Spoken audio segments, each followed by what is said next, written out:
Parti fin octobre avec ses chiens pour s'entraîner en Alaska en vue de la Yukon Quest, le Valaisan Pierre-Antoine Héritier est rentré en Suisse pour passer les fêtes de fin d'année en famille.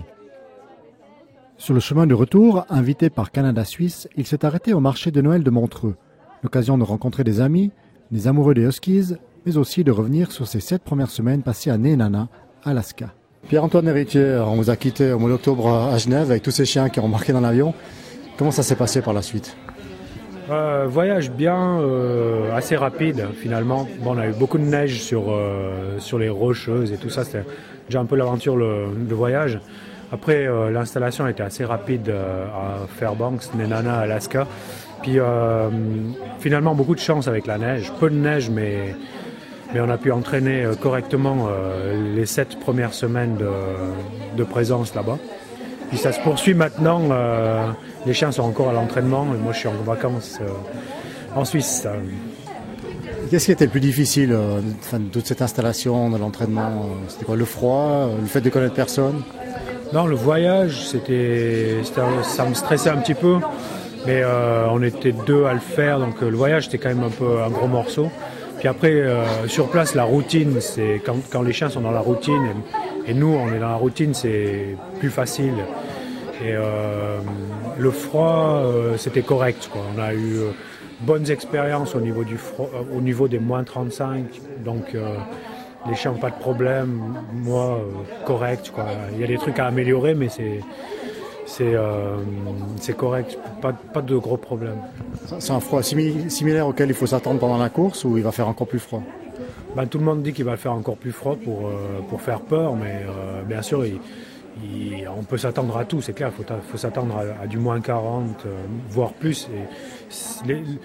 Surtout le problème des températures froides, c'est le vent, quoi. Si on a du vent sur la course, le moins 40, ça va se transformer très rapidement en moins 50 et c'est des trucs à gérer, quoi. Mais il suffit de bien se couvrir, je crois. Les chiens ont pris un entraînement assez intensif, comment ils le supportent ? Les chiens ont très bien supporté l'entraînement. Pour la plupart, c'est des chiens pros, adultes, qui ont de longues saisons d'entraînement derrière eux. Pas trop de soucis à ce niveau-là. Les jeunes chiens un peu plus durs, mais ça fait partie du truc. Puis maintenant, l'entraînement c'est l'entraînement et la course c'est une autre chose, quoi. L'entraînement c'est la préparation, la course c'est autre chose. Et ça, on a le meilleur entraînement qu'on aurait pu faire. Ce que je fais toujours, c'est de donner le meilleur aux chiens, de faire le mieux pour eux, pour que sur la course tout se passe bien, quoi. Après sur la course c'est qu'une question de patience et d'observation et de calme. Justement, sur la course, vous avez été reconnaître une partie du parcours, sauf erreur, une montée qui fait peur à tout le monde. Ouais, effectivement, Eagle Summit, tout le monde en parle comme Kitzbühel, quoi. Donc, je suis allé voir pour me rassurer, mais en fait, c'est une bosse de 1300 mètres de haut et à mon avis, ça va le faire. Les chiens, ça ne va pas être un gros problème. C'est vrai que par grand vent, par tempête de vent, ça peut être problématique, mais la bosse est à 200 km du départ, les chiens ont encore d'énergie. Je suis allé la voir pour me rassurer, donc, mais ça devrait le faire. Et vous, personnellement, d'être séparé de votre famille, par exemple, ça n'a pas été trop dur, toutes ces longues semaines ? Non, il ne faut pas dire que c'est facile, quoi. Je veux dire que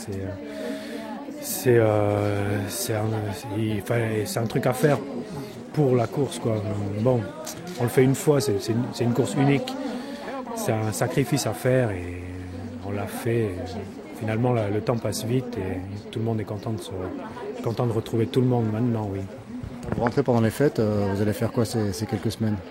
Du ski, sûrement du ski, ouais. Non, je profitais de la famille, le ski, un peu de la neige ici, décontracter, oublier un peu les chiens, la routine et pour retourner avec une grosse motivation pour le reste.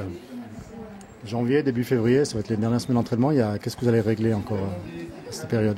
À partir du 14 janvier, on va faire des exercices 300 km, 300 km en 48 heures qui amènent les chiens à peu près en condition de course pour que les chiens ne soient pas surpris des premiers jours de course. Parce qu'après, les jours de course sont plus calmes, avec moins de kilomètres. Et là, les chiens rentrent dans une routine qu'ils connaissent. La course partira le 6 février prochain de Fairbanks, à destination de Whitehorse, après un périple de 1600 km à travers les étendues sauvages du Grand Nord. Et la date d'arrivée ? Le 6 février, le jour du départ, et le jour d'arrivée, je promets rien, quoi. J'espère bien que vous serez à l'arrivée. Tout le monde espère ça, moi aussi.